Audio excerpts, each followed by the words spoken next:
I was soon introduced into the presence of the magistrate, an old benevolent man with calm and mild manners. He looked upon me, however, with some degree of severity, and then, turning towards my conductors, he asked who appeared as witnesses on this occasion.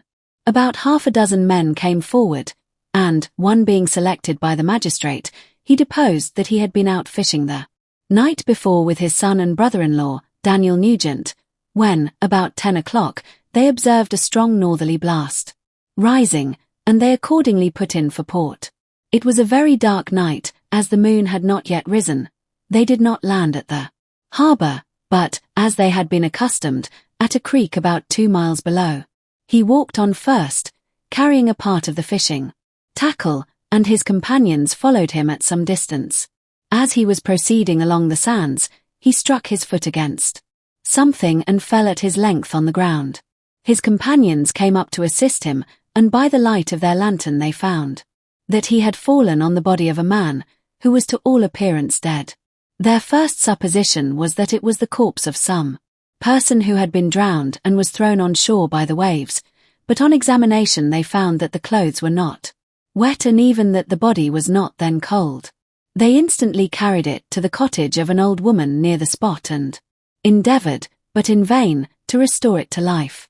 It appeared to be a handsome young man, about 25 years of age. He had apparently been strangled, for there was no sign of any violence except the black mark of fingers on his neck.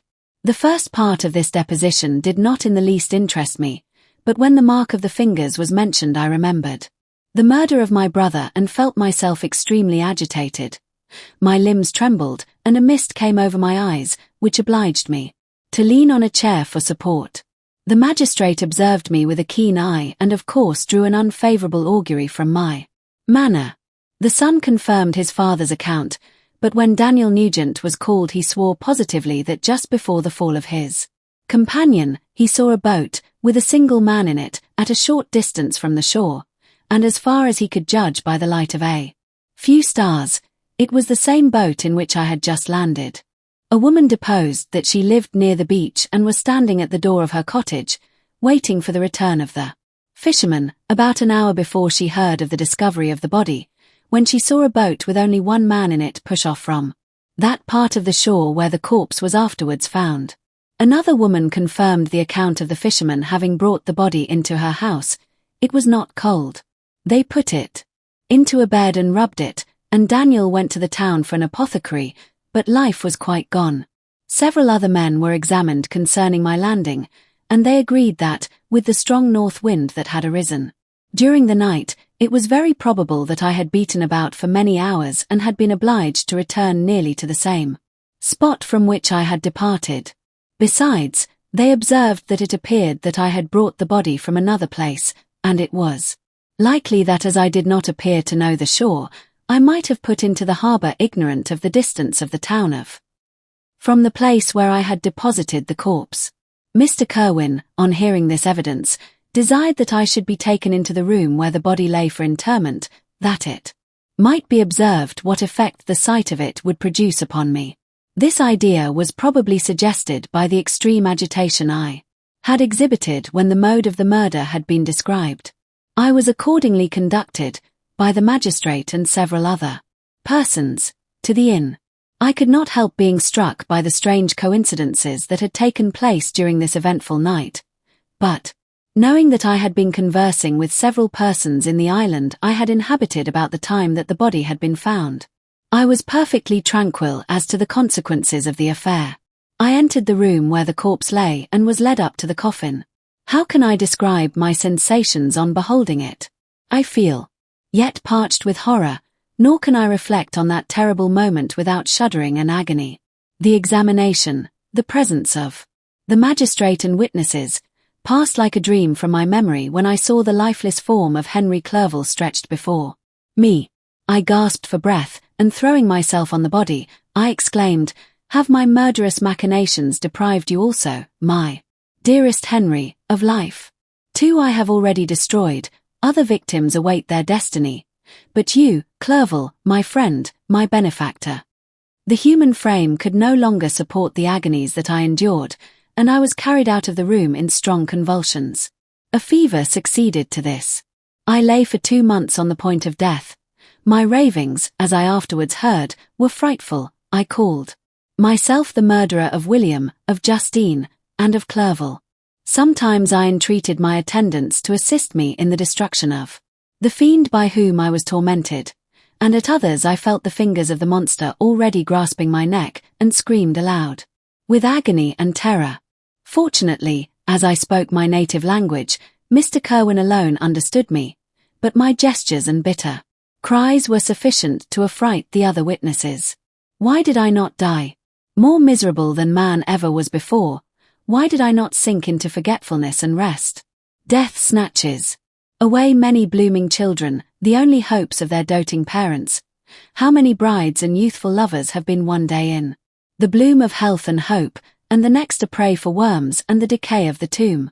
Of what materials was I made that I could thus resist so many shocks, which, like the turning of the wheel, continually renewed the torture? But I was doomed to live, and in 2 months found myself as awaking from a dream, in a prison, stretched on a wretched bed, surrounded by gaolers, turnkeys, bolts, and all the miserable apparatus of a dungeon. It was morning, I remember, when I thus awoke to understanding. I had forgotten the particulars of what had happened and only felt as if some great misfortune had suddenly overwhelmed me. But when I looked around and saw the barred windows and the squalidness of the room in which I was, all flashed across my memory, and I groaned bitterly. This sound disturbed an old woman who was sleeping in a chair beside me. She was a hired nurse, the wife of one of the turnkeys, and her countenance expressed all those bad qualities which often characterize that class. The lines of her face were hard and rude, like that of persons accustomed to see without sympathizing in sights of misery. Her tone expressed her entire indifference. She addressed me in English, and the voice struck me as one that I had heard during my sufferings. "Are you better now, sir?" said she. I replied in the same language, with a feeble voice, "I believe I am, but if it be all true, if indeed I did not dream, I am sorry that I am still alive to feel this misery and horror." "For that matter," replied the old woman, "if you mean about the gentleman you murdered, I believe that it were better for you if you were dead, for I fancy it will go hard with you. However, that's none of my business. I am sent to nurse you and get you well. I do my duty with a safe conscience. It were well if everybody did the same." I turned with loathing from the woman who could utter so unfeeling a speech to a person just saved, on the very edge of death. But I felt languid and unable to reflect on all that had passed. The whole series of my life appeared to me as a dream. I sometimes doubted if indeed it were all true, for it never presented itself to my mind with the force of reality. As the images that floated before me became more distinct, I grew feverish. "For that matter," replied the old woman, "if you mean about the gentleman you murdered, I believe that it were better for you if you were dead, for I fancy it will go hard with you. However, that's none of my business. I am sent to nurse you and get you well. I do my duty with a safe conscience. It were well if everybody did the same." I turned with loathing from the woman who could utter so unfeeling a speech to a person just saved, on the very edge of death. But I felt languid and unable to reflect on all that had passed. The whole series of my life appeared to me as a dream. I sometimes doubted if indeed it were all true, for it never presented itself to my mind with the force of reality. As the images that floated before me became more distinct, I grew feverish. A darkness pressed around me. No one was near me who soothed me with the gentle voice of love. No dear hand supported me. The physician came and prescribed medicines, and the old woman prepared them for me.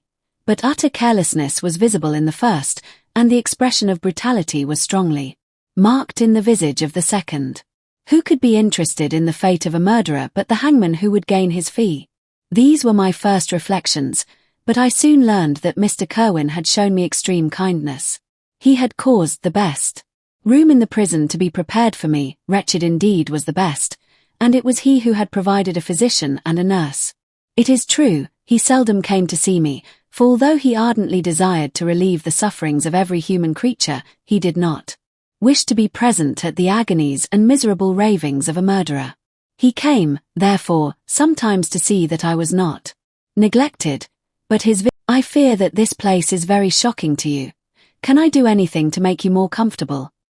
I thank you, but all that you mention is nothing to me. On the whole earth there is no comfort which I am capable of receiving. I know that the sympathy of a stranger can be but of little relief to one borne down as you are by so strange a misfortune. But you will, I hope, soon quit this melancholy abode, for doubtless evidence can easily be brought to free you from the criminal charge. That is my least concern. I am, by a course of strange events, become the most miserable of mortals. Persecuted and tortured as I am and have been, can death be any evil to me? Nothing indeed could be more unfortunate and agonizing than the strange chances that have lately occurred. You were thrown, by some surprising accident, on this shore, renowned for its hospitality, seized immediately, and charged with murder. The first sight that was presented to your eyes was the body of your friend, murdered in so unaccountable a manner and placed, as it were, by some fiend across your path. As Mr. Kerwin said this, notwithstanding the agitation I endured on this retrospect of my sufferings, I also felt considerable surprise at the knowledge he seemed to possess concerning me. I suppose some astonishment was exhibited in my countenance, for Mr. Kerwin hastened to say, "Immediately upon your being taken ill, all the papers that were on your person were brought me, and I examined them that I might discover some trace by which I could send to your relations an account of your misfortune and illness. I found several letters, and, among others, one which I discovered from its commencement to be from your father. I instantly wrote to Geneva. Nearly 2 months have elapsed since the departure of my letter. But you are ill, even now you tremble. You are unfit for agitation of any kind. This suspense is 1,000 times worse than the most horrible event. Tell me what new scene of death has been acted, and whose murder I am now to lament." "Your family is perfectly well," said Mr. Kerwin with gentleness, "and someone, a friend, is come to visit you." I know not by what chain of thought the idea presented itself, but it instantly darted into my mind that the murderer had come to mock at my misery and taunt me with the death of Clerval as a new incitement for me to comply with his hellish desires. I put my hand before my eyes, and cried out in agony, "Oh, take him away! I cannot see him. For God's sake, do not let him enter." Mr. Kerwin regarded me with a troubled countenance. He could not help regarding my exclamation as a presumption of my guilt, and said in rather a severe tone, "I should have thought, young man, that the presence of your father would have been welcome instead of inspiring such violent repugnance." "My father!" cried I, while every feature and every muscle was relaxed from anguish to pleasure. "Is my father indeed come? How kind, how very kind! But where is he? Why does he not hasten to me?" My change of manner surprised and pleased the magistrate. Perhaps he thought that my former exclamation was a momentary return of delirium, and now he instantly resumed his former benevolence. He rose and quitted the room with my nurse, and in a moment my father entered it. Nothing, at this moment, could have given me greater pleasure than the arrival of my father. I stretched out my hand to him and cried, "Are you then safe, and Elizabeth, and Ernest?" My father calmed me with assurances of their welfare and endeavored, by dwelling on these subjects so interesting to my heart, to raise my desponding spirits, but he soon felt that a prison cannot be the abode of cheerfulness. "What a place is this that you inhabit, my son?" said he, looking mournfully at the barred windows and wretched appearance of the room. "You travelled to seek happiness, but a fatality seems to pursue you. And poor Clerval." The name of my unfortunate and murdered friend was an agitation too great to be endured in my weak state. I shed tears. "Alas! Yes, my father," replied I. "Some destiny of the most horrible kind hangs over me, and I must live to fulfill it, or surely I should have died on the coffin of Henry." We were not allowed to converse for any length of time, for the precarious state of my health rendered every precaution necessary that could ensure tranquillity. Mr. Kerwin came in and insisted that my strength should not be exhausted by too much exertion. But the appearance of my father was to me like that of my good angel, and I gradually recovered my health. As my sickness quitted me, I was absorbed by a gloomy and black melancholy that nothing could dissipate. The image of Clerval was forever before me, ghastly and murdered. More than once the agitation into which these reflections threw me made my friends dread a dangerous relapse. Alas! Why did they preserve so miserable and detested a life?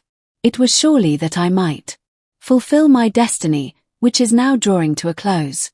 Soon, oh, very soon, will death extinguish these throbbings and relieve me from the mighty weight of anguish that bears me to the dust, and, in executing the award of justice, I shall also sink to rest. Then, the appearance of death was distant, although the wish was ever present to my thoughts, and I often sat for hours motionless and speechless, wishing for some mighty revolution that might bury me and my destroyer in its ruins. The season of the assizes approached. I had already been 3 months in prison, and although I was still weak and in continual danger of a relapse, I was obliged to travel nearly 100 miles to the country town where the court was held. Mr. Kerwin charged himself with every care of collecting witnesses and arranging my defense.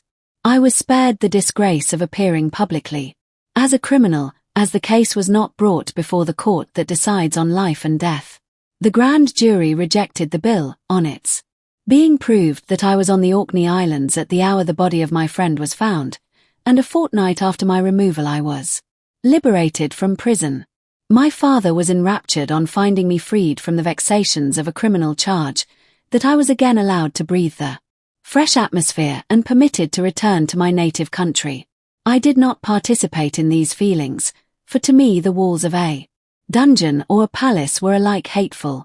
The cup of life was poisoned forever, and although the sun shone upon me, as upon the happy and gay of heart, I saw around me nothing but a dense and frightful darkness, penetrated by no light but the glimmer of 2 eyes that glared upon me.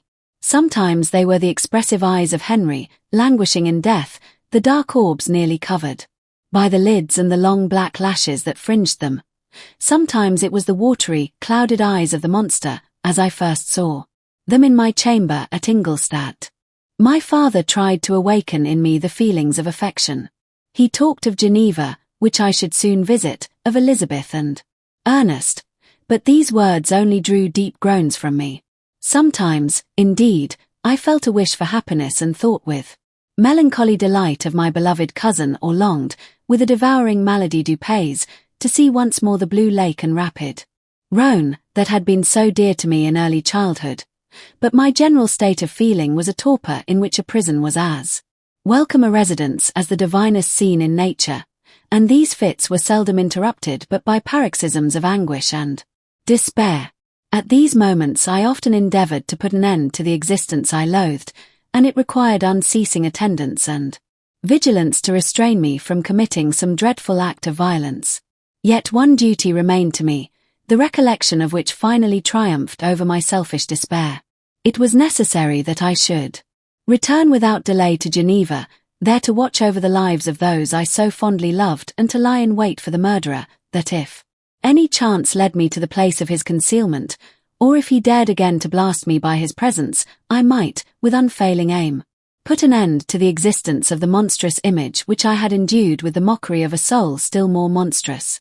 My father still desired to delay our departure, fearful that I could not sustain the fatigues of a journey, for I was a shattered wreck, the shadow of a human being. My strength was gone. I was a mere skeleton, and fever night and day preyed upon my wasted frame. Still, as I urged our leaving Ireland with such inquietude and impatience, my father thought it best to yield. We took our passage on board a vessel bound for Havre de Grace and sailed with a fair wind from the Irish shores. It was midnight. I lay on the deck, looking at the stars and listening to the dashing of the waves. I hailed the darkness that shut Ireland from my sight, and my pulse beat with a feverish joy when I reflected that I should soon see Geneva. The past appeared to me in the light of a frightful dream. Yet the vessel in which I was, the wind that blew me from the detested shore of Ireland, and the sea which surrounded me, told me too forcibly that I was deceived by no vision, and that Clerval, my friend and dearest companion, had fallen a victim to me and the monster of my creation. I repassed, in my memory, my whole life, my quiet happiness while residing with my family in Geneva, the death of my mother, and my departure for Ingolstadt. I remembered, shuddering, the mad enthusiasm that hurried me on to the creation of my hideous enemy, and I called to mind the night in which he first lived. I was unable to pursue the train of thought. A thousand feelings pressed upon me, and I wept bitterly. Ever since my recovery from the fever, I had been in the custom of taking every night a small quantity of laudanum, for it was by means of this drug only that I was enabled to gain the rest necessary for the preservation of life. Oppressed by the recollection of my various misfortunes, I now swallowed double my usual quantity and soon slept profoundly. But sleep did not afford me respite from thought and misery. My dreams presented 1,000 objects that scared me. Towards morning I was possessed by a kind of nightmare. I felt the fiend's grasp in my neck and could not free myself from it. Groans and cries rang in my ears. My father, who was watching over me, perceiving my restlessness, awoke me. The dashing waves were around, the cloudy sky above. The fiend was not here. A sense of security, a feeling that a truce was established between the present hour and the irresistible, disastrous future imparted to me a kind of calm forgetfulness, of which the human mind is by its structure peculiarly susceptible.